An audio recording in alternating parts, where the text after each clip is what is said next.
Hello and welcome to IGNOU BAPSH।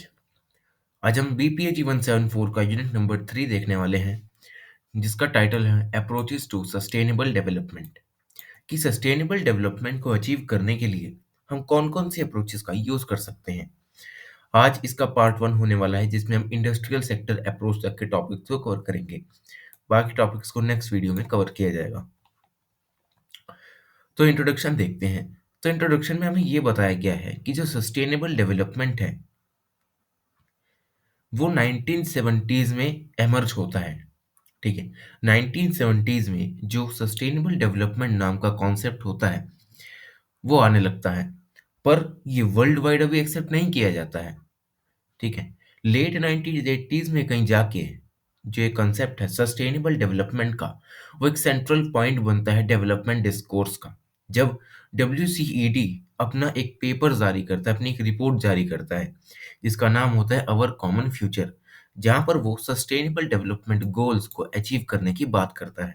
तो इसी के बाद से ही जो सस्टेनेबल डेवलपमेंट है वो वर्ल्ड वाइड जाने जा रहा है। उसके बाद 1992 में जो UN होता है वो SDGs को डिफाइन करता है, सस्टेनेबल डेवलपमेंट गोल्स कौन कौन से होने चाहिए। पर बहुत से देश जो होते हैं वो इनको इम्प्लीमेंट करने में अनसक्सेसफुल होते हैं। ठीक है, उसके बाद 1992 के बाद जो वर्ल्ड लीडर्स होते हैं वो 2012 में एक बार फिर से मिलते हैं और एक नया फ्रेमवर्क बनाते हैं to achieve the millennium development goals. ठीक है, अब 2012 में फिर से मिलके ये एक नया एजेंडा सेट करते हैं मिलेनियम डेवलपमेंट गोल्स को अचीव करने का। पर ये जो सस्टेनेबल डेवलपमेंट गोल्स होते हैं ये उसका एजेंडा सेट नहीं कर पाते हैं। ठीक है, तो हम अप्रोचेस की बात करते हैं सबसे पहले। तो सबसे पहली जो अप्रोच है वो है स्टेटस को approach.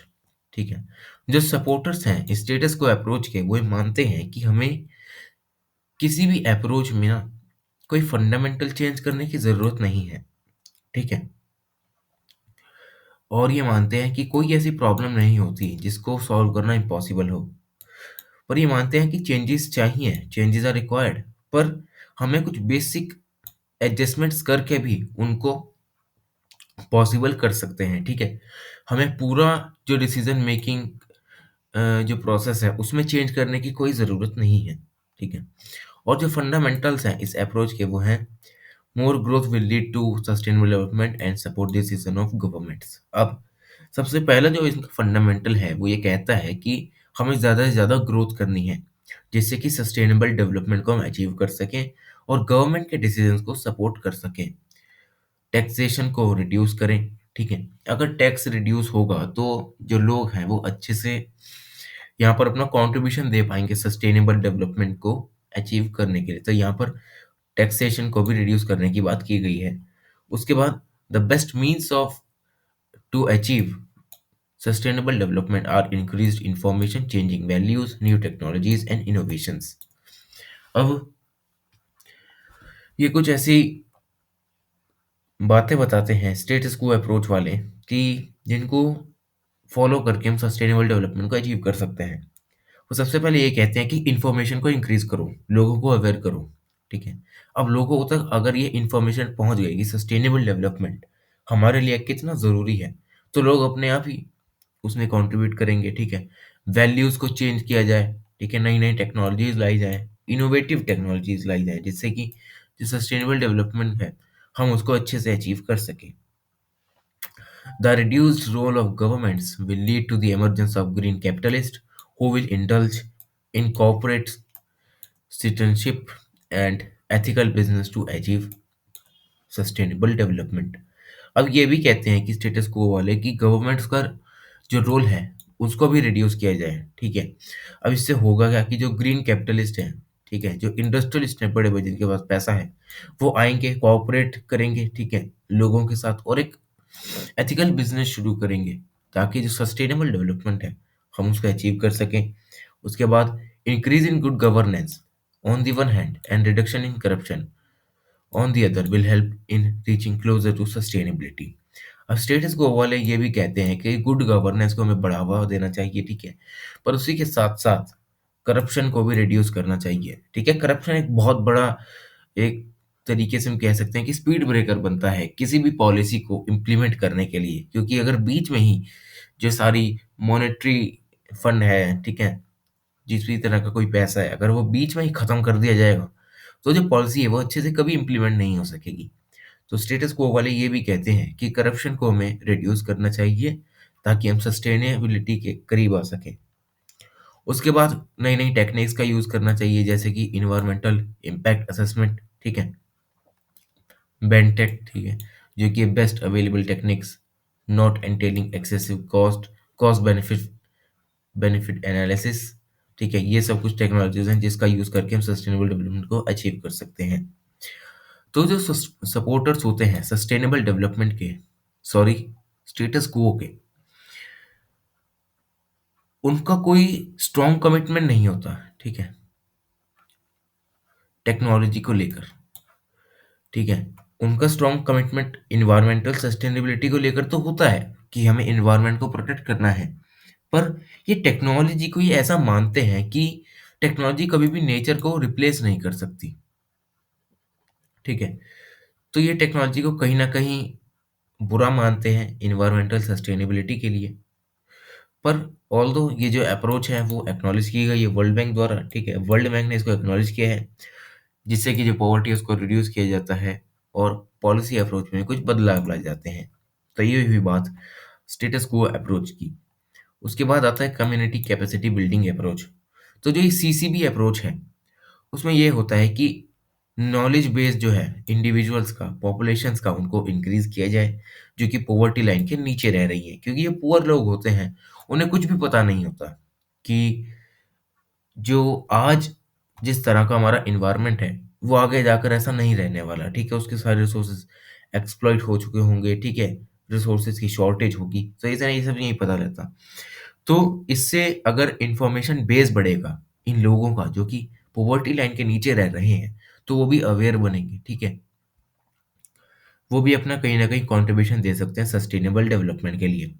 They need to be enabled with skill and knowledge to become gainfully involve in a community so that they can contribute to the society. अब इन्हें स्किल और नॉलेज प्रोवाइड करनी चाहिए जिससे कि जो कम्युनिटी है इसमें रहकर अपना कंट्रीब्यूशन दे सकें सोसाइटी में। जो सस्टेनेबल डेवलपमेंट है वो केटर करता है majority of the rural population and ABCD model to Ford Foundation aims, ठीक है।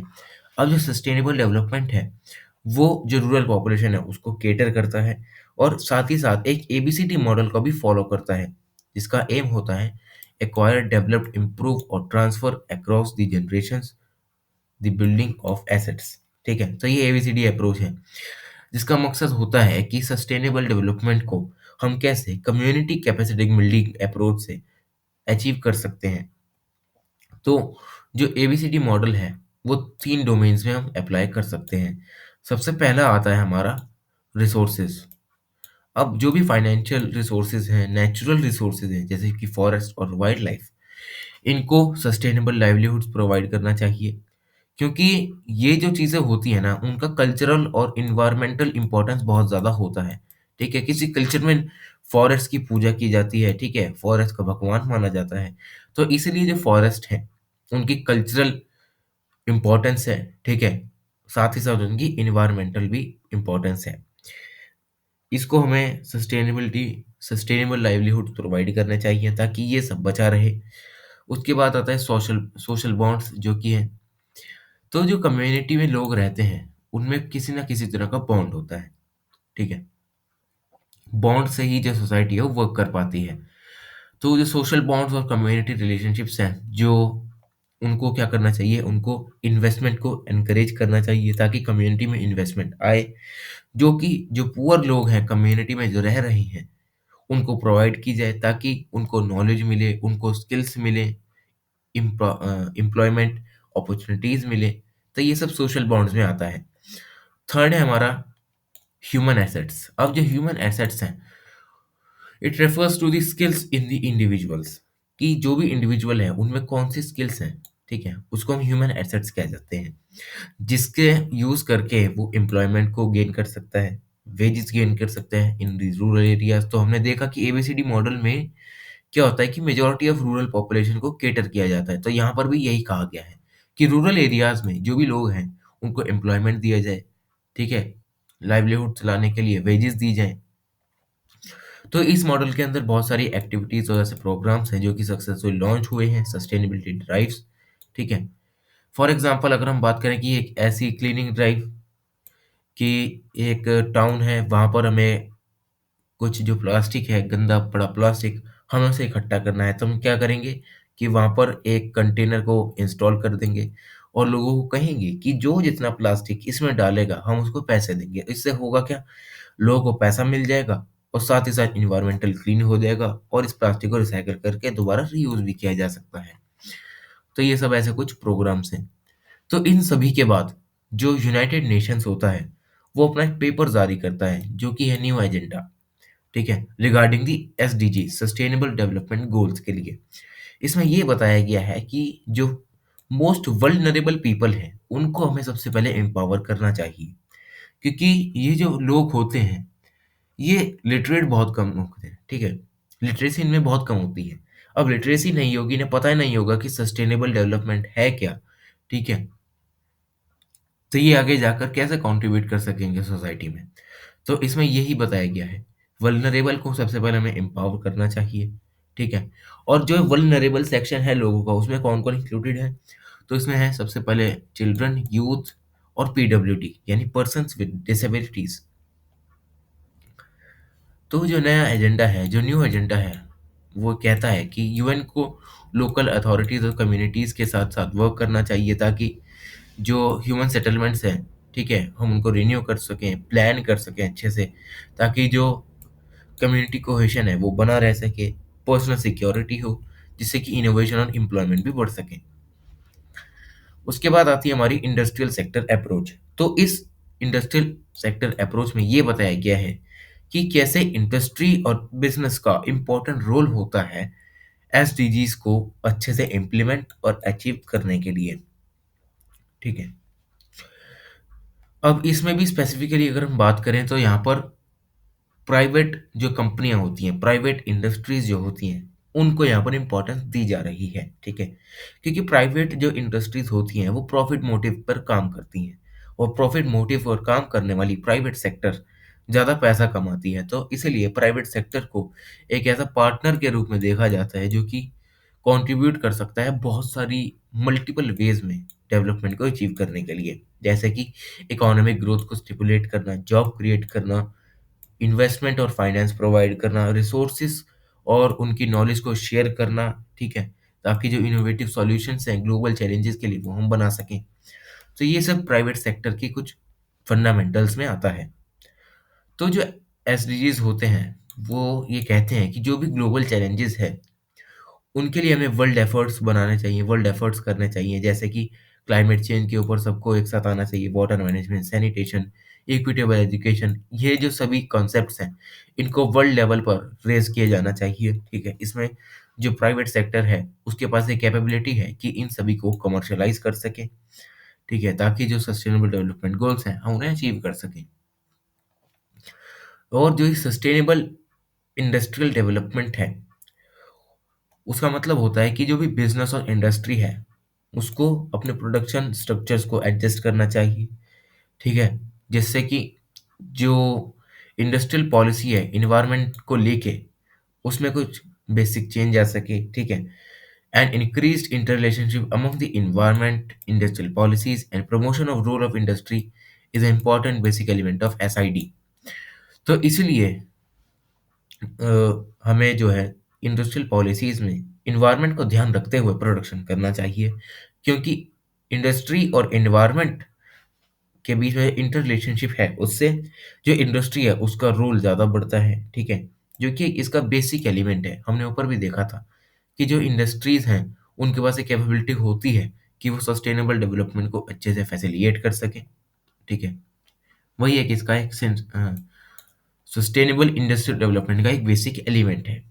उसके बाद अगर ये इंटर रिलेशनशिप काम कर गई, इससे जो कंज्यूमर्स हैं, ठीक है, जो भी प्रोडक्ट्स को यूज़ कर रहे हैं वो एथिकल होंगे, ठीक है, सस्टेनेबल प्रोडक्ट्स होंगे, ठीक है, उनके पास ज़्यादा ऑप्शंस होंगे, ठीक है, एक प्रोडक्ट से दूसरे प्रोडक्ट पर जंप करने के लिए।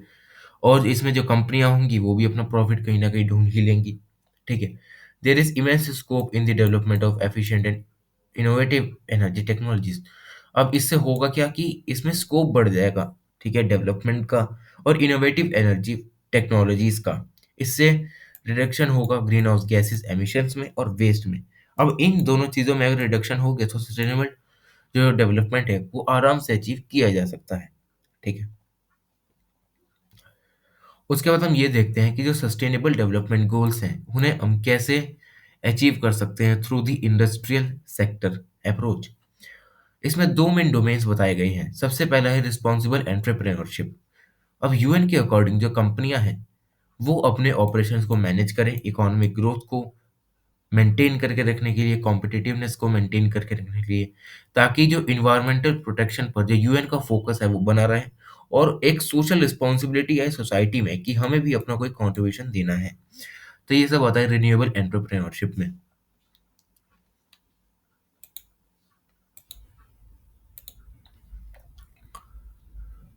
तो हमने रिस्पॉन्सिबल एंटरप्रेन्योरशिप में ये देखा कि जो कंपनियां हैं, ठीक है, जो यूएन है, उन्हें इकोनॉमिक ग्रोथ को मेंटेन करके रखना चाहिए, कॉम्पिटिटिवनेस मेंटेन करके रखनी चाहिए और इन्वायरमेंटल प्रोटेक्शन को ध्यान रखते हुए पॉलिसीज बनानी चाहिए और सोशल रिस्पॉन्सिबिलिटी भी यहाँ पर लानी चाहिए। ठीक है।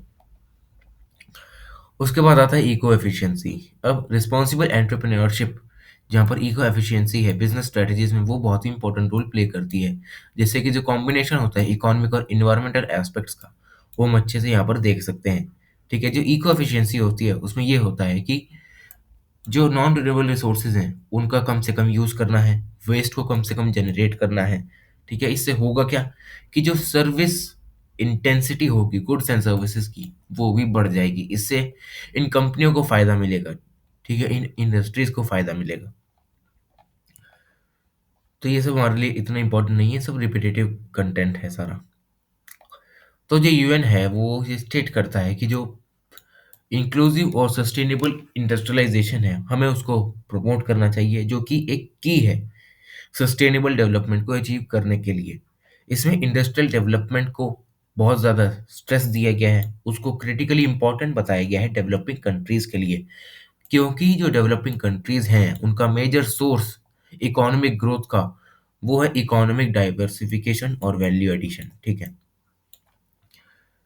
तो ये सब है हमारा यूनिट नंबर 3 का part 1। Thank you so much.